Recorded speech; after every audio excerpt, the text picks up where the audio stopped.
சாண்டில்யனின் ராஜதிலகம். அத்தியாயம் 1. மல்லைக் கடலும் மைவிழிச் செல்வியும்.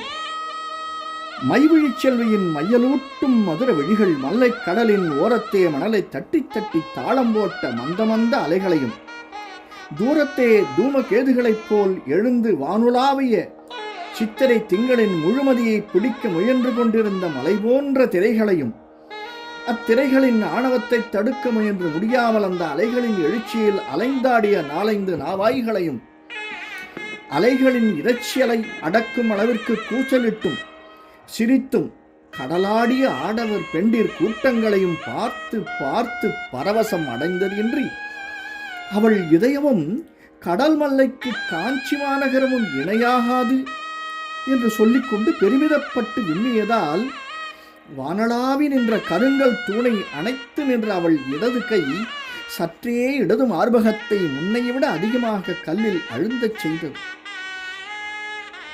அளவோடு எழுந்திருந்த அவள் அழகிய இடது மார்பு கருங்கல்லின் கடினத்தில் உராய்ந்ததால் சற்று வலி எடுத்தாலும் அந்த வலி கூட அந்த சமயத்தில் அந்த சூழ்நிலையில் பேரின்பம் அளித்தது. அவள் சிந்தனையில் உருவெடுத்த கற்பனை கடலுக்கு மகாபலிபுரம் என்றும் மாமல்லபுரம் என்றும் பிரசித்தி பெற்ற கடல் மல்லையின் கடந்த காலத்தையும் அன்று தான் இருந்த காலத்தையும் நினைத்து ஒப்பிட்டு பார்த்த மைவிழிச் செல்வி பாரதத்தின் சிறந்த துறைமுகப்பட்டினமான மாமல்லை மாநகர் சங்க காலத்தில் இருந்த நிலைக்கு அன்று சிறிதளவும் குறையவில்லை என்று தனக்குள் சொல்லிக் கொண்டாள். தொண்டைமான் இளந்தரையின் காலத்தில் கடியலூர் உருத்திரங்கண்ணினார் பெரும்பானாற்றுப்படையின் பெருமையுடன் பாடிய நாவாய் சூழ்ந்த நளிநீர் படைப்பை கடல் அன்றும் தன் கண்முன் விரிந்து கிடந்ததையும், பண்டை காலத்தில் அவர் கண்டபடியே மேலை நாட்டு புறவிகளையும் வடதிசை வாணிபத்துக்கு தேவையான இதர பொருள்களையும் கொண்டு வரும் மேல் திசை மரக்கலங்கள் மட்டுமன்றி சீன நாட்டு கப்பல்களும் ஒன்று சேர்ந்து விட்டதால் சங்க காலத்தை விட ஒருபடி அதிகமாகவே அன்று மல்லைக்கடல் காட்சி அளித்ததை சிந்தித்து பெரிதும் மகிழவே செய்தாள் அந்த இளமங்கை. அத்துடன் அன்று தான் கட்டி நின்ற கருங்கல் தூணையும் அதன் உச்சியில் இருந்த மாட விளக்கையும் அதேபோல் கடற்கரை நெடுகிலும் இருந்த மற்ற வானளாவிய தூண்களையும் பார்த்த மைவிழிச் செல்வி யவனர் விளக்கு தூண்களையே தங்கள் வேள்விகளுக்கு யூத ஸ்தம்பங்களாக்கி கொண்ட சங்ககால அந்தணரின் யுத்தியை விட அந்த மண் தளி தூண்களை கல் தளி தூண்களாகச் செய்து அவற்றின் உச்சிகளில் மரக்கல எச்சரிப்பு விளக்குகளை அமைத்துவிட்ட பல்லவ மன்னர்களின் யுத்தி எத்தனை சிறப்பு வாய்ந்தது என்று எண்ணினாலும் அந்த பழைய காலத்து பைந்தொடிகளின் செல்வச் சிறப்பை பற்றி மட்டும் சிறிது பொறாமை கொள்ளவே செய்தாள். கடலில் அந்த காலத்தில் புனநாடிய மகளிர் தங்கள் காதிலிட்ட விலை உயர்ந்த குழைகள் மணலில் விழுந்ததை கூட லட்சியமே செய்யாமல் போய்விட்டதையும், அவற்றை சிச்சிலி பறவைகள் உணவுப் பொருள் என்று நினைத்து தங்கள் கூர் அலகுகளில் கவ்விக்கொண்டு பறவைகள் இருக்கும் பனைமரங்களுக்கு செல்லாமல் அந்தணர் இட்ட கடற்கரை வேள்வி தூண்களின் மேல் வைப்பதையும் எண்ணி இத்துணை செல்வமா அந்த கால பெண்டிருக்கு காதணி பொன்னையும் மணியையும் அலட்சியம் செய்யும் அளவிற்கு இந்த மல்லை நாட்டில் செல்வம் மண்டி கிடந்ததா? எத்தனை அதிர்ஷ்டம் அந்த ஏந்திழைகளுக்கு என்று வியந்து கொண்டாள். கடல் மல்லையில் அவளுக்கு இருந்த காதலும் கடியலூர் உருத்திரங்கண்ணினார் இயற்றிய பெரும்பானாற்று படையை திரும்ப படித்திருந்த காரணத்தாலும் சங்ககால நிலையையும் தானிருந்த பல்லவர் கால நிலையையும் அடிக்கடி ஒப்பிட்டு பார்ப்பது அவளுக்கு வழக்கமாயிருந்தாலும் சித்திரா பௌர்ணமியை முன்னிட்டு மல்லை மாநகரின் மங்கையரெல்லாம் நிலவொளியில் அலைகடல் நீரில் அமிழ்ந்து அலைந்து துளைந்து சிரித்து சீராடிக் கொண்டிருந்தாலும் அவள் மட்டும் அவர்களோடு கலக்காமல் நீராடச் செல்லாமல் மல்லை கடலிடம் கொண்ட மையலில் மூழ்கி அதன் இணையில்லா அழகை பருகுவதிலும் அதன் பெருமையை பற்றி நினைத்து பெறுவதும் கொள்வதிலுமே காலத்தை கழித்து கொண்டிருந்தாள். ஆகவே எதிரே திரண்ட அலைகள் வா வா என்று அழைத்தும் அவள் அவற்றை நாடாமல் நின்ற இடத்திலேயே நின்றிருந்தாள். இத்தனைக்கும் அன்று மல்லை மாநகரின் கடலாடு காட்சி கண்கள் மட்டுமின்றி கருத்தையும் பறிப்பதாகவே அமைந்திருந்தது. இளந்திரையின் காலத்தில் இருந்த தமிழ் அடிப்படை பல்லவர் காலத்தில் பிராகிருத சமஸ்கிருத மொழிகளுக்கு இடம் கொடுத்து விட்டதால் சங்க காலத்தின் இந்திர விழாவும் பல்லவர் கால சித்ரா பௌர்ணமி விழாவுக்கு இடம் கொடுத்து விட்டது. அமரர்கோன் இந்திரனுக்கு எடுத்த விழாவை அவனுக்கு தாழ்ந்தவனான சந்திரனுக்கு எடுப்பது சரியா என்ற யோசனை எதுவும் களிவெள்ளத்தில் ஆழும் மக்களுக்கு இல்லை. ஆகையால் கால வெள்ளம் பழமைகள் பலவற்றை அடித்து கொண்டு போவது போல் இந்திர விழாவையும் அடித்து கொண்டு போய்விட்டது. கால வெள்ளத்தை பற்றி சிறிதும் கவலைப்படாத பெண்களும் ஆண்களும் ஏராளமாக கூடி அன்று மகிழ்ச்சி வெள்ளத்தில் ஆழ்ந்து கடலாடி கொண்டிருந்தபடியால் மல்லைக்கடல் எல்லையற்ற கூச்சலுக்கு உட்பட்டு கிடந்தது.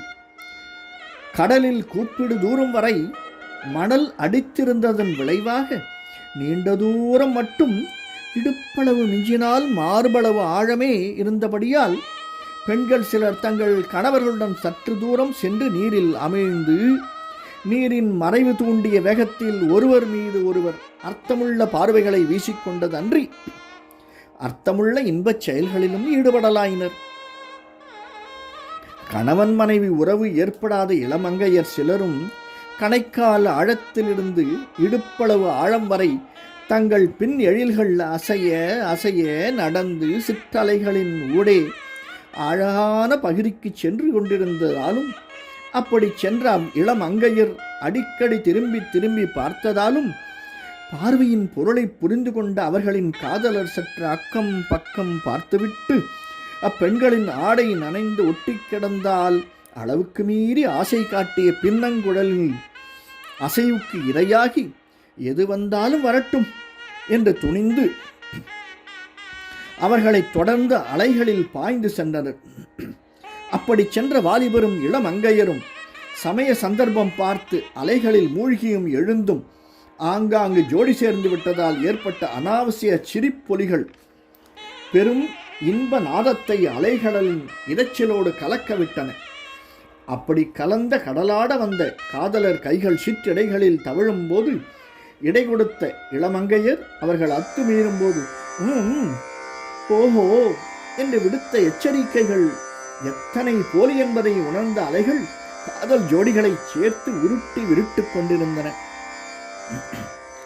அர்த்த சேது என்று கொண்டாடப்படுகின்ற மல்லைக்கடல் சேதுவைப் போலவே நீண்ட தூரம் அதிக ஆழமில்லாதிருந்தாலும் கடலோர நீர்ப்பகுதி குளம்போல் சிற்றலைகள் எழுப்பிக் கொண்டிருந்ததாலும் அதிக தூரம் போக இஷ்டப்படாமல் கரைக்கரையில் இடுப்பளவு நீரிலேயே ஆழ்ந்து ஆடிய சில இளம் மனைவிமார்கள் தங்கள் கழுத்தில் இருந்த மங்கள சூத்திரங்களையும் பொன் ஆபரணங்களையும் தேய்த்து விட்டு கொண்டபோது அந்த ஆபரணங்களுக்கும் அவர்கள் விம்மிய மார்பகங்களுக்கும் இடையே புகுந்த அலைகள் சற்று எட்ட நீராடிக் கொண்டிருந்த அவர்கள் கணவன்மார்களுக்கு போட்டியாக தாங்கள் முளைந்து விட்டதை எண்ணி கேலி நகை புரிந்தன.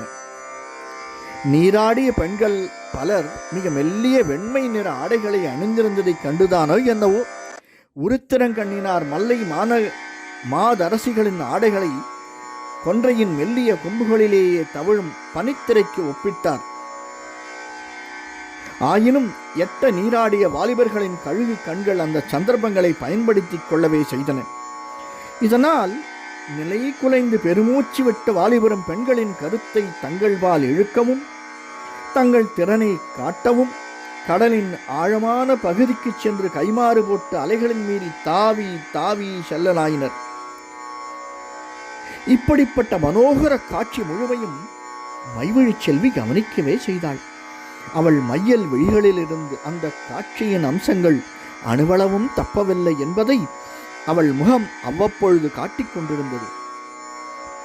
இளம் கணவன் மனைவிகள் ஜோடி பிரிந்து நீரில் மூழ்கி நெருங்கியதை கண்டபோது அவள் இதயம் படபடத்தது. இளங்கன்னிகைகள் காதலருக்கு ஜாடை காட்டி எட்டச் சென்று அவர்களோடு அலைகளில் உருண்டது அவள் அழகிய கண்களில் வெட்கச் சிரிப்பை படரவிட்டது. வீரர்களின் வீராவேச நீச்சலும் கரையில் கிடந்த ஆயுதங்களும் அவள் மனதுக்கு பேரானந்தத்தை அளித்தன.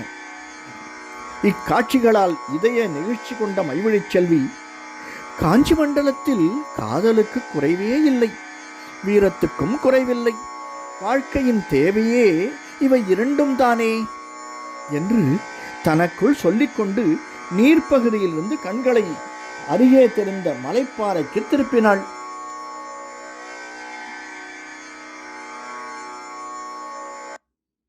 அந்த சித்ரா பௌர்ணமி விழாவன்று கடலே கோலாகல கூச்சலில் அமிழ்ந்திருந்த அந்த இரவு நேரத்தில் கூட அத்தனை ஒலிகளையும் மீறி கல்லுளி சத்தம் எட்ட இருந்த பாறை பகுதியில் பலமாக கேட்டுக்கொண்டிருந்தது. அந்த கல்லுளி சத்தம் காதில் விழ விழ அவள் முகம் இன்ப மந்தகாசம் படர்ந்தது. பவள இதழ்கள் குவிந்தன.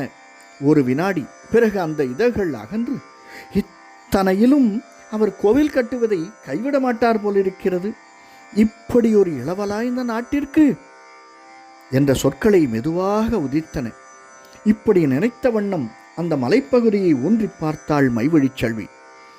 அங்கு உயர்ந்த பாறைதான் தெரிந்தது. அதற்கு அப்பால் அவள் பலமுறை கண்டிருந்த பல்லவ இளவல் தெரியவில்லை. ஆனாலும் அவர் அந்த தருணத்தில் என்ன செய்து கொண்டிருப்பார் என்பதை அகக்கண்ணால் காண முடிந்தது. பல்லவ இளவலை நினைத்ததும் அவள் கருவழிகள் புறப்பார்வையை இழந்தன. மல்லை கடலின் மோகன காட்சி அர்த்தமற்றதாயிற்று அவள் பார்வைக்கு. உள்ளே எழுந்தது இளவலின் ஆஜானுபாகுவான உருவம். இத்தனைக்கும் அவருடன் அவள் பேசியது கூட கிடையாது. சதா கல்தச்சனுடன் நின்று கொண்டிருந்த பல்லவ இளவலை கடல் நீராட வரும் சமயங்களிலெல்லாம் தூரத்திலிருந்துதான் கண்டிருக்கிறாள் அவள்.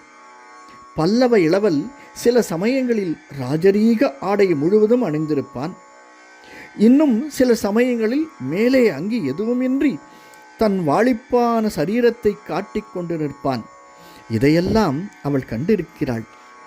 கண்டு மனம் துவண்டும் இருக்கிறாள். ஆனால் அந்த இளவல் மட்டும் அவளை ஒரு நாள் கூட திரும்பி பார்க்கவில்லை.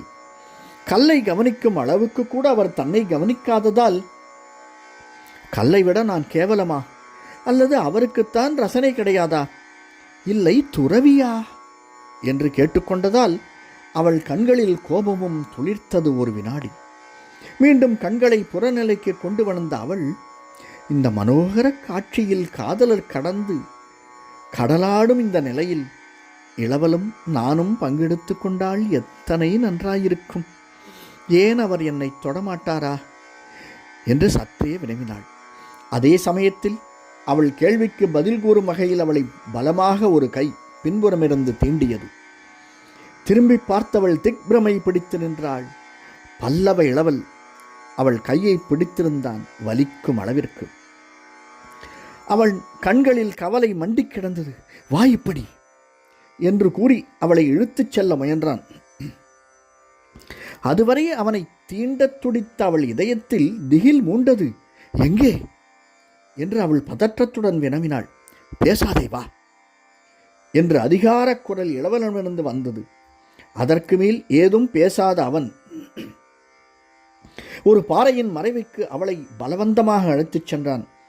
அங்கு அவளை பதுக்கி தானும் பதுங்கினான். என்ன இது என்று பொய்ச்சீரலால் சீறினாள் மைவழிச் செல்வி. அபாயம்! இளவரின் குரல் கவலையுடன் ஒலித்தது. என்ன அபாயம் என்று அவள் கேட்டாள். அதோ பார்! இளவல் ஒரு இடத்தை சுட்டி காட்டினான். அவன் காட்டிய இடம் ஒரு தோப்பு. அதன் உள்ளிருந்து பூரண கவசமணிந்த 3 புரவி வீரர்கள் வெளிவந்தனர். அவர்களைக் கண்டதும் மிதமிஞ்சிய அச்சத்தால் மூச்சை இழுத்து பிடித்து கொண்டாள் இளமங்கை. அந்த 3 உருவில் பெருத்த அபாயம் மல்லை மாநகரை நோக்கி வருவதை உணர்ந்து கொண்ட மைவழிச் செல்வியுடன் பூவுடல் பல்லவ இளவலிடம் சற்று அதிகமாகவே இழைந்தது. அப்படி அவள் உடல் இழைந்ததால் பல்லவ சாம்ராஜ்யம் எத்தனை ஆட்டம் காணப்போகிறது என்பதை உணர்ந்த மல்லை கடலலைகள் பெரிதாக இறைந்து நகைத்தன.